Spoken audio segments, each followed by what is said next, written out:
Hey, La Grande Alive, it's Brent Clapp, and I'm here today with Pat and Sue McCarthy, who both of them work in medicine. Pat is a surgeon, and Sue is a surgical nurse, and they both came right from work today, and so appreciate them being here. And before we get going, I want to say shout out to our sponsors. We really appreciate Northwest Furniture and Mattress, Grand Ronde Hospital, who both of them work for, and Anything to Digital, EONI, Valley Realty, Country Financial, and Les Schwab Tire. So, hey, thanks so much, you guys, for coming by and talking with me. Sure. And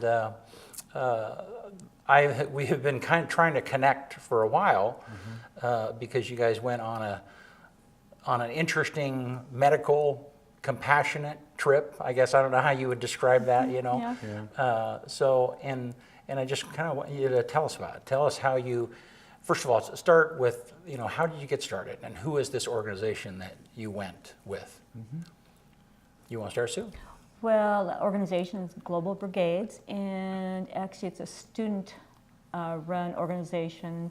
There's college students throughout the United States and Europe, and they have different groups, and they do fundraisers, and the groups go to different places of need. Okay. Central America and Africa. Okay. And they help people who are underprivileged. Okay. And so you guys clearly are not college students. I don't think so. But so then how do you guys get pulled into this, Pat? Well, this originally started in 2012. One of our daughters, Madeline, was at Portland State and got involved with the Portland State Global Brigades chapter and so they went down to Panama that year, and so she recruited Sue and me to go along. Mm-hmm. Okay. And so then are there always medical personnel that go along? You were telling me a little earlier about the types of brigades that there are. Uh-huh. Well, there's medical, dental, human rights, which is kind of legal sort of stuff, clean water, public health, and what else? Those are That's pretty. Yeah, that's pretty much it. Uh-huh. And so what Global Brigades does is there are people down in these areas in Panama, for example, who find areas where people are of need, and they go in and do assessments, and they first go in and do some health, like water assessments, and after they have the water assessment kind of developed, then medical usually goes in, and these people usually haven't had any access to health care at all. Wow. At least the first encounter. And the whole idea is to have them self-sufficient and for them not to need other care. And so is this what is the motivation for Global Brigade? Are they associated with a church or anything? No, they're just, I don't know how it got started exactly, but it's a non-religious, non-denominational, global or worldwide outfit that has chapters at college campuses in, like Sue said, in Europe and then North America. There's many, many chapters. Yeah. So it's just that they're just people who want to take care of the needs of people in other countries. It's really great because then you have college students who get to go and see other countries in poverty, and hopefully it leaves an imprint on them later on in life. So now, do each of the brigades, do they recruit medical professionals like yourself, or how does that normally work? They try to recruit, and sometimes they're successful, and sometimes just the kids go without a physician or nurse or dentist. Right. And so the Global Brigades Corporation will recruit and get some local physicians and dentists. So to actually man the. But they pay for those, so and all the money is donated. So if they can get someone like us to go. Who volunteers your time. Yes. Then it's not costing, they're not spending their resources on hiring local-ish Right. medical Not stuff. only that, to have some of the medications, they buy them in the United States sometimes, and then when we go down, we take them with us. Mm-hmm.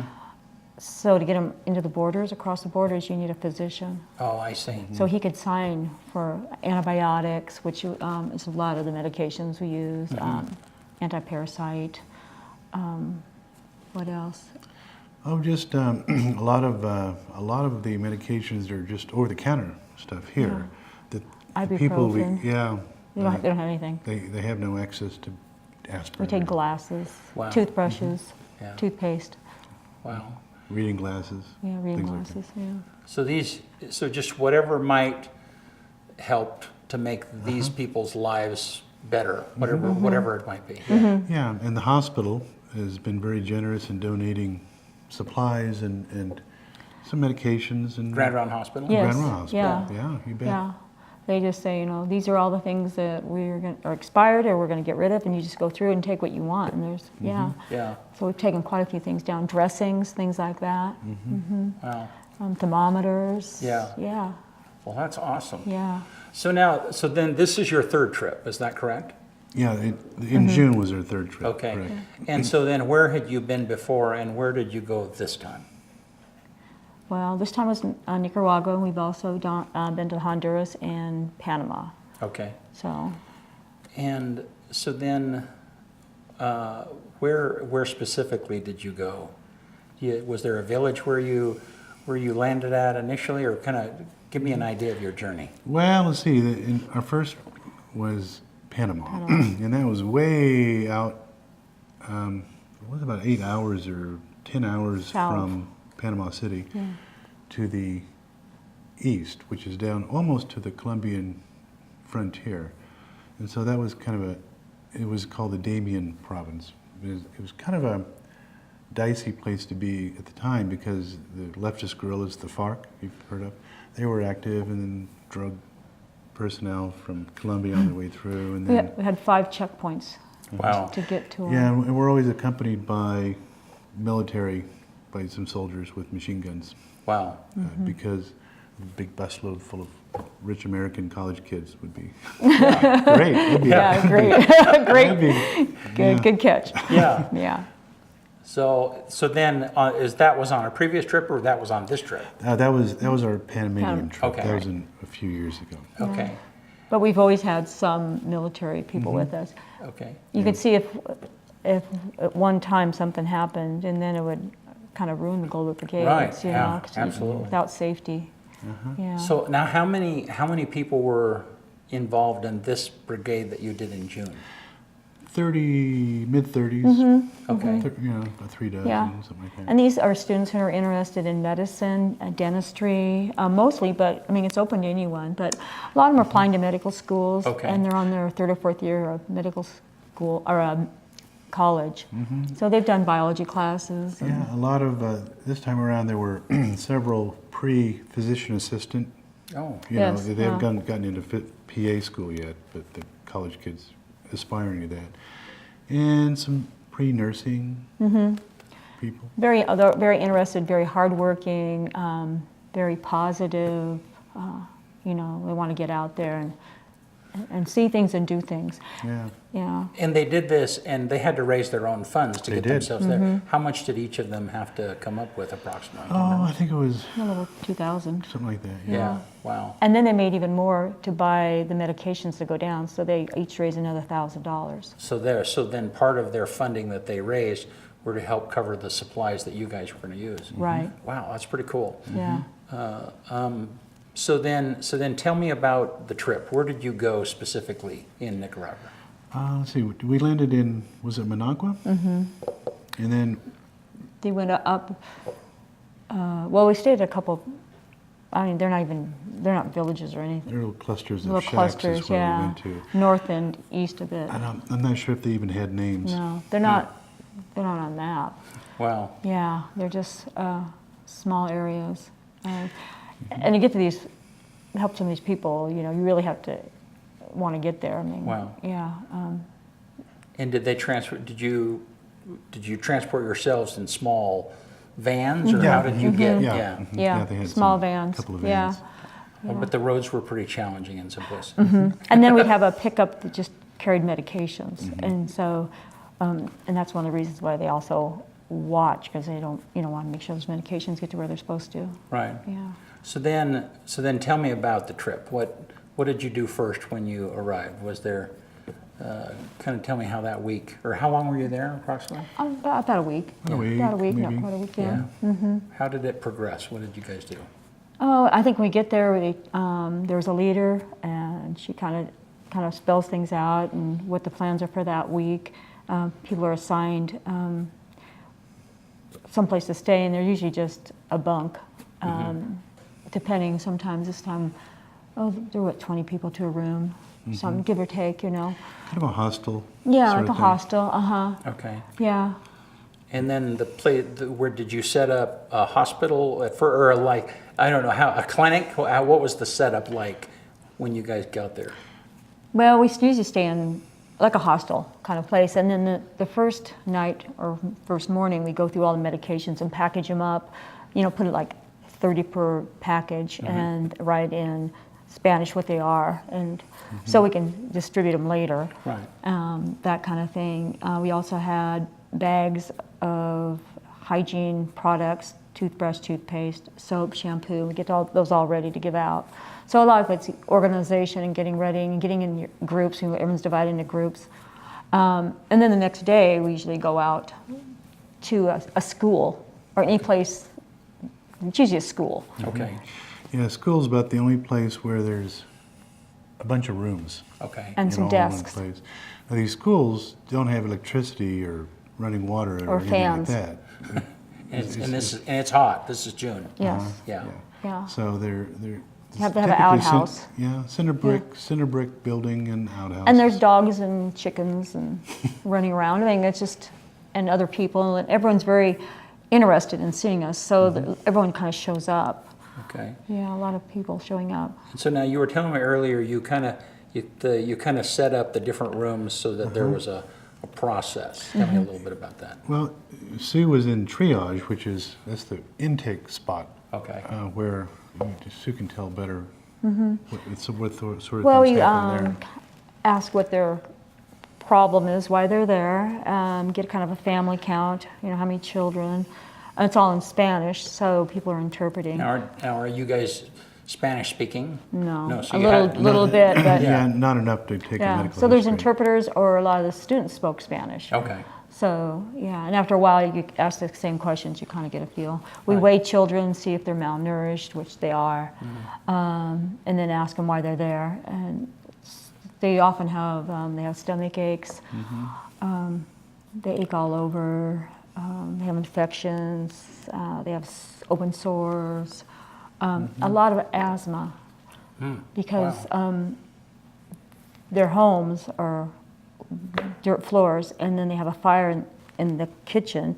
Well, that fire has really no ventilation. Oh, I see. It's not really a So- stove, it's not a fireplace, Yeah, it's it's just a fire. so Just a fire. it's full of smoke and dust. And so even So one, they're breathing out all the time. so even a 1-year-old already has respiratory problems. Wow. Yeah, so they come in with a lot of respiratory problems and coughing and things like that. Anyway, so that's the triage. We kind of see what's going on. Try to get their blood pressure if they're elderly, and then we have pregnant women.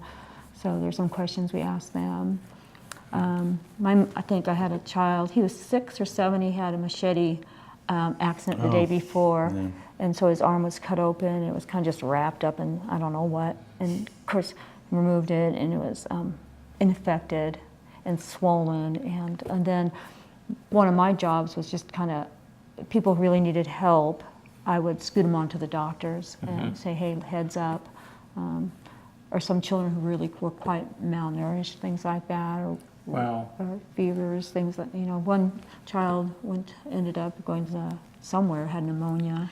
Yeah, if somebody comes to the clinic, even though it's remote, if you have local doctors, in this most recent case was Nicaraguan, but Honduran, they have connections such that they can transport people that need to be in the hospital back into the city to get that accomplished. So if it's more of an urgent, Yeah, Yeah. just help. There's a lot of diabetics too, you know, and a lot of hypertension, blood pressure. Wow. A lot of the men are out in the fields all day, and a lot of just aching joints. They work hard. Now, how far away did people come to get to where you guys were? They'd walk hours and hours and hours. Three hours. So the word had gotten out somehow that you guys were coming, you were going to be here. Yeah, the global brigades have kind of leaders that, local people that lead and kind of honcho these brigades, so all these college kids don't just show up and try and figure out what to do on their own. And so they had, you know, gone around to the various communities well in advance, so that the communities knew that there was going to be a brigade in the area ahead of time. Yeah, so they're lined up. I mean, we get there maybe 9 in the morning by the time we get there, because it's another drive from where we're staying, another hour or so, depending where we're at. They're lined up, couple hundred people just waiting. Wow. I think we saw this in 3 days at our clinic. We saw Yeah, not quite almost, 900. You're right, almost 900 people. Not quite. Wow. Yeah, so That's a a lot. lot of people. That's a lot of a lot of bodies, families. Yeah. So what were the kind of cases, Pat, that you would find yourself faced with when you were? Well, a lot of the people come just to see a doctor, and they don't have any dramatic disease process going on, but they hadn't been able to see a doctor for years, and some people never. You know. Wow. Yeah, never seen a doctor. Just because this was their chance, and so they didn't always have something big going on. But, but sometimes, in Panama, I remember we found a case of leprosy, which of course you don't see in Oregon very often. And in Panama, all those people had dysentery and parasitic intestinal infections. Wow. Almost everybody. And so part of the triage process, that everybody that comes in gets their medical history and their vital signs and anti-parasitic medication if they haven't had it in the previous 6 months. Does. Everybody. Wow. Globally. Yeah, unless they're younger than 6 months or are pregnant, but you know, everybody else gets it. So when they came through triage, if they wanted to see a doctor, then they made their way through the process and could see us. Yeah, and they all did. They saw us. We got vital signs, things like that, their main complaints, and then they went over and got in line to see physicians. Physician. Yeah. And then either the local physician, the Nicaraguan or Honduran, but in this case Nicaraguan, or I would see them. And of course I had a translator to make it worthwhile for them. And then if they needed medications, we'd write a prescription, and then they would go over to the pharmacy, which had been set up. Okay. And all of these medications and supplies that Sue had mentioned earlier that we and all the kids had bagged into aliquots of 30, whatever it might be. And a lot of vitamins, iron. And they had a pharmacist there, so to make sure things were done right. Yes. Oh, okay. Yeah, she would check and make sure that the students were actually putting ibuprofen and giving it out rather than, and it's all in Spanish, so to make sure this, because you'd come with, maybe he'd write 7 prescriptions. So but it really did require a prescription that you wrote and the whole, so there was an official prescription process there, Yeah, they had a pharmacist there to make sure everything was done correctly. Oh, cool. Over in that. Right. And then, of course, towards the last half of the third day, things would run out. Right. You don't have an infinite supply. Vitamins, ibuprofen. Yeah. Like eye drops for infections, a lot of antibiotics. You got urinary tract infections. You know, you think they have, the sanitary system's not very good, so. It's non-existent, actually. Yeah, that's why we did the other two days. And then there was the dental part. So not everyone went to the dentist, but people who had toothache or whatever, they went, and so they had people in there, and then that was the first time, like when we went to, was it Panama the first time? Yeah, you know, the first time they're seen by the dentist, a lot of extractions. Yeah, and then we follow up, you know, like a year, global will go back, the medical global will go back, and then that time there's less than that because people have toothbrushes then, and Interesting. So that's a good thing. Yeah, so they see a result for they see a direct result of them being there the previous That's right, year. yeah. Actually, that's one of the main takeaways that we heard from Right. from in Honduras that time. There's Some of the communities that were more mature, that is to say, these various brigades have been there and then come back next year. And then the idea behind global brigades is not to continue to, Right. the Yeah, community is no not to purpose. continue to require aid, but rather to become self-sufficient. And so after a few years, yeah, the hope the is brigade had less to do because they'd been, yeah, eventually not Because have they were to have anything taking wrong. better care of themselves. And then we teach the community, and then there's community leaders, and they do that. Another thing the students also do that we didn't partake in very much is they have groups where they teach children how to brush their teeth, how to wash their hands. They had some fluoride. They teach hand washing to adults and nutrition. Fruits and vegetables, that kind of thing. Wow. Yeah. So now, one of your daughters went with you on this last trip, is that correct? two. Two of went. them. Okay, Yeah. so tell me about how was that, doing it as a family thing? They had a terrific time, I Yeah, think, didn't yeah, they? yeah. Terrific time. They learn so much. You give the community, but the community gives a lot back. Right. Just in, just education. Yeah, Yeah, just being thankful for what we have. yeah. And did you, as a parent, when you see your kids doing something that is outside of what you taught them, I mean, that's really rewarding to see them It develop as adults and do things. I mean, were there moments like that for you guys? Lots of them. Yeah, that they're socially aware. Yeah. Oh, very cool. And interested Yeah, and not care afraid about to it. chip in and not afraid to go out in the jungle. Yeah. Yeah, like, right. You did something right. Yeah. Well, so then what did, after those 3 days, tell me, what did you do after that then? Oh, after that. Was that the next day we went?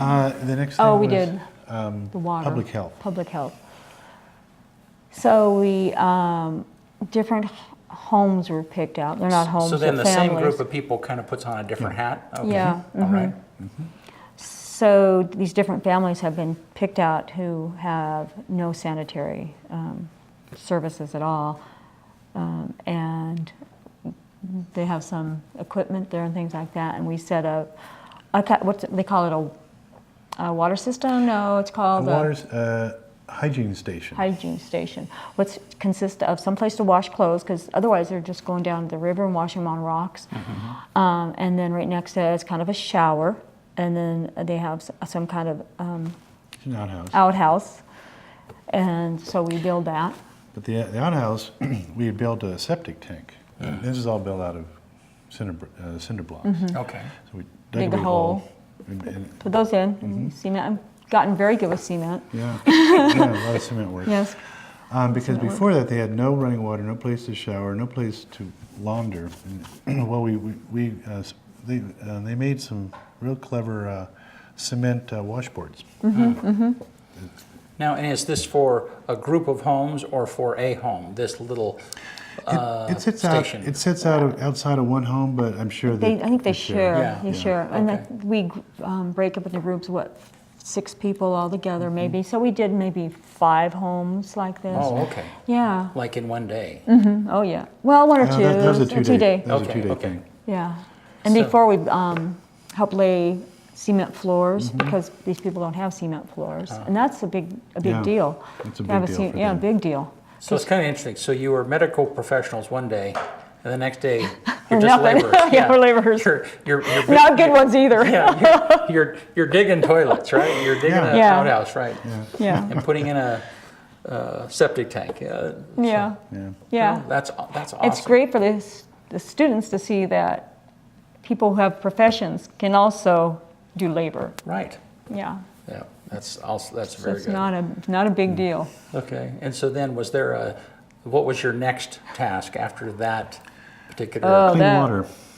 What clean? clean- yeah, yeah, the the water, water ditches, supply. digging ditches.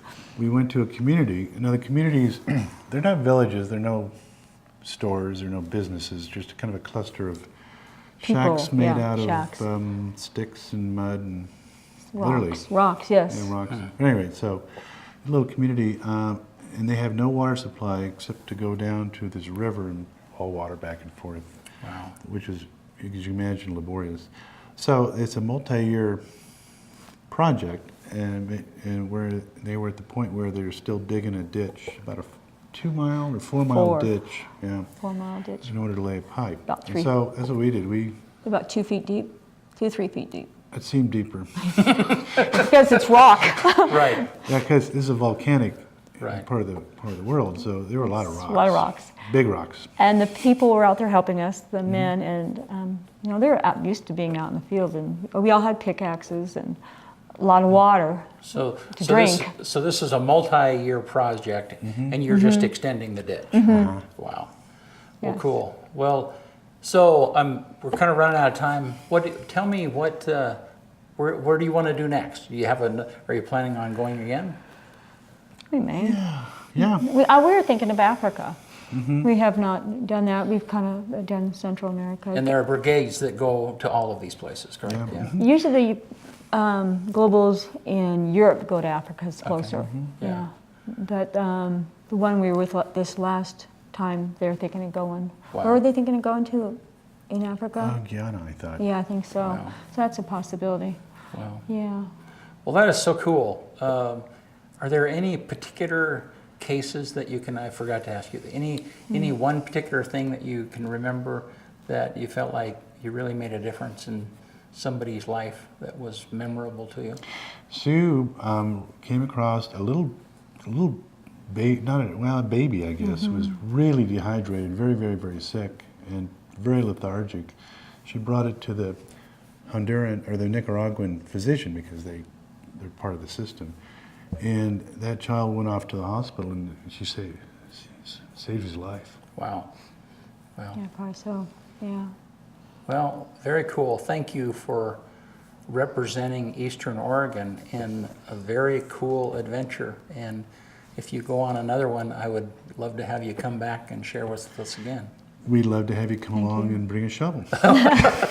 And the school here, the college here, I'd love the university here to have their own Yeah. group. Wow. They just have to get a hold of another one and see how it's set up. Wow. So. it Well, would be very great. cool. Eastern. So, Anyway. and so somebody at EOU can Yeah. plug into that. Yeah. Oh, Yeah. easily. Yeah. Yeah, it just takes a college kid to decide to Yeah. get it going. Simple as that. We've gone with Portland State, and we also went with Oregon State too. Wow. Yeah. There are thousands of chapters. Yeah, I mean, Yeah, it'd be. thousands of them. Wow. Yeah, and they just have to be willing.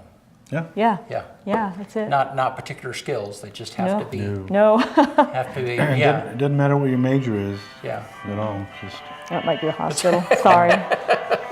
It's all right. It's a hospital I'm calling.